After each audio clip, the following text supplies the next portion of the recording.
Hey everyone, it's meteorologist Michael Prianti here. We got a video for your Friday, November 27th. I'm joined with Brad, and unfortunately, looks like Brad's having some technical difficulties with his webcam. Are you okay over there, Brad? Yeah, I think the cameras decided to take the weekend off, make it a Ah, long holiday weekend. of But course. you can hear me. That's the important We part. You can don't hear want to you see me loud anyway. and clear, so that's all we need from you. Yeah, you don't So, want to see me the day after Thanksgiving anyway. But yeah, I'll tell you, we got some stuff to talk about, Mike. It's going to be an oh, interesting week. we definitely do.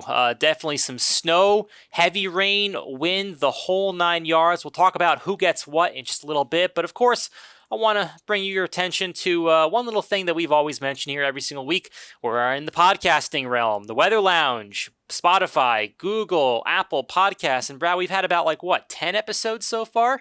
Yeah, 10 episodes. It's a great podcast about weather, chock full of information. Whether it's just how weather works.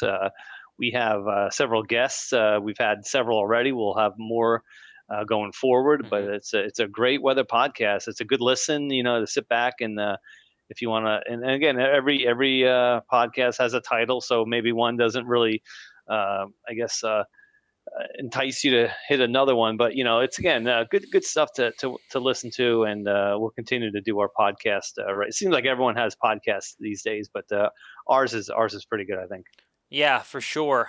So if you guys are interested, make sure you check it out on your favorite podcasting app and subscribe so you don't miss out when we release new episodes. And of course, we're also on uh, Facebook, Twitter, Instagram, LinkedIn, as you can see here at the top of the screen, and on YouTube here as you're watching the video. Subscribe to our YouTube channel as well so you don't miss out on future videos. And one more thing, don't want to get too advertised here, but we have a special, a Black Friday special. If you're not familiar Hmm. with our certified snowfall totals, you can click that little button in the top right hand of the screen. But we have $50 off any CST renewals or signups. Use the code Black Friday all the way through Monday, and this might be important to those who might have to do some, plowing Tuesday or Monday, or even any sort of snowfall treatment. If you're in the business, so might come in handy, and we'll tell you why right after we show this. But enough with the advertising. I don't want to get too salesy on our viewers here. They're probably already jumping off the video right now. Let's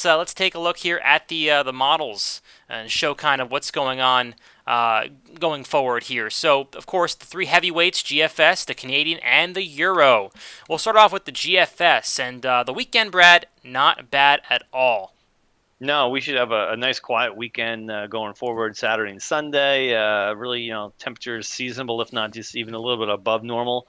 It's going to be mainly dry up and down the I-95 corridor. No weather concerns. It's kind of like the calm before the storm, because then by Sunday evening we start to watch this low pressure take shape and start to work its way up towards the northeast, and it's going to be a rather wet and white in some parts of the Midwest start to the work week. Oh yeah, for sure. This is the GFS. We'll go pretty quickly with this. Tight isobars, we call those the gradient of pressure here along the East Coast. Definitely some strong storms and wind, as Brad mentioned, and some snow on the backside of this. We'll mention the East Coast impacts at the end of the video, but for now we want to focus on the snow impacts here. Wrapping around with this system by Monday afternoon, and then it just continues to sit and spin. Doesn't have a lot of places to go, so it just kind of meanders over southern Canada. You get that strong northwest flow, so you get some decent lake effects along the coast, the shorelines of upstate New York, Ohio, western PA, and that really just continues into at least the end of the week here before things do quiet down. The Canadian's about the same. Takes sort of a similar track here. A little bit warmer on the western side, but the cold area does wrap in by the end here, and you still get some snow into Ohio and western PA, and still you get that strong storms and rain on the east Yeah, it could be coast. a little squall line there somewhere. There definitely could. I think the Euro is about the same as well. Again, all the models are fairly similar. They have a storm, goes inland. Unfortunately, not a great storm track if you're an East Coast snow weenie. Definitely not the No. best track for you. But if you're a Midwest snow weenie, Ohio, Indiana, I would definitely keep an eye on this, because this could maybe potentially drop a couple inches in spots, if not Hmm. into southern Canada here. And of course, the Euro shows all that strong flow. Again, I think there's going to be some decent snow at this lake effect, Brad. It might be sneaky, but there could be some probably higher amounts after this storm Yeah. moves through by Tuesday Yeah, the and typical Wednesday. snow areas. Yeah, Yeah, Northeast yeah. Ohio, Western PA, Western New York. And again, the models are all on the same page here, so the confidence is high on this one on what's going to happen with the rain and snow line and things like that. But either way you slice it, Boston to DC, it's going to be mild and wet on Monday with some heavy rainfall. Oh, for sure. And just one last thing here, we have the upper level system. You can show the energy here, and just to kind of show you why these forecasts are so complicated as they are. This is all that energy here. The GFS kind of gets it going here, and not as strong here. You obviously have going forward. You have much more energy, which could potentially lead to something later next week, but we won't dive into that right now. But Yeah. definitely lots of energy, and so a lot of things could change here going forward. But again, I It's a think stormy pattern for sure it's a going into stormy next pattern, week. Yeah. and that's kind of the idea we want to show you with these upper level systems is that you get a lot of energy. The atmosphere is kind of fine tuned for storms. It's just a matter of where they track, how much cold air can get in, and all of a sudden we're talking either heavy rain or we're talking some decent snows. So let's now jump off the snow train. We've talked too much about that. Let's go into potential for some possibly damaging winds and some heavy rain going forward into Monday morning. So this is the NAM model for Monday morning. You see the storms coming in. Notice some blues are starting to pop up on the western side as the cold air starts kind of funneling down.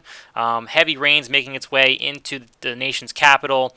By the yellows, it gets into Philly by about late morning, and New York City in the early afternoon, and then it gets into New England toward Boston sometime late in the day, if not in the evening. And as Brad said, there could even be a little squalling that develops along this as this comes through, but definitely heavy rain. And if we take a look at the winds aloft, which this isn't going to be at the surface, so you're looking at this and you see 64, which is in knots, which is a little bit different of a measurement, but that's about 70 mile an hour gusts, 80 mile an hour gusts. So not at the surface, but you get that mixing down here with the heavy storm. You could get some 60, 65 mile an hour gusts. So that means down trees, power lines, heavy rains, maybe some poor drainage issues, but definitely going to be a pretty wild storm as it comes across. While of course the Midwest gets some snow and some maybe some lake effect on the backside. So dynamic system, Brad. Lots of weather to cover, but definitely it's a lot of interesting weather on the way here. Yeah, this thing's going to blow on through here on Monday. And again, like Mike said, we'll just be keeping an eye on the wind and the rain totals and the snow back towards the Ohio Valley. And then once that's gone, looks like we get into the snow showers. And then, going forward, we'll see what happens at the end of the week. But let's get through this one first on Monday. But either way, it's going to be a wild start to the work week, that's for sure. For sure. And I think that's about all we have for today's video. Thanks for watching. If you liked the video, make sure you give it a like and subscribe, as we might have future videos, especially early next week, depending on how much time we have.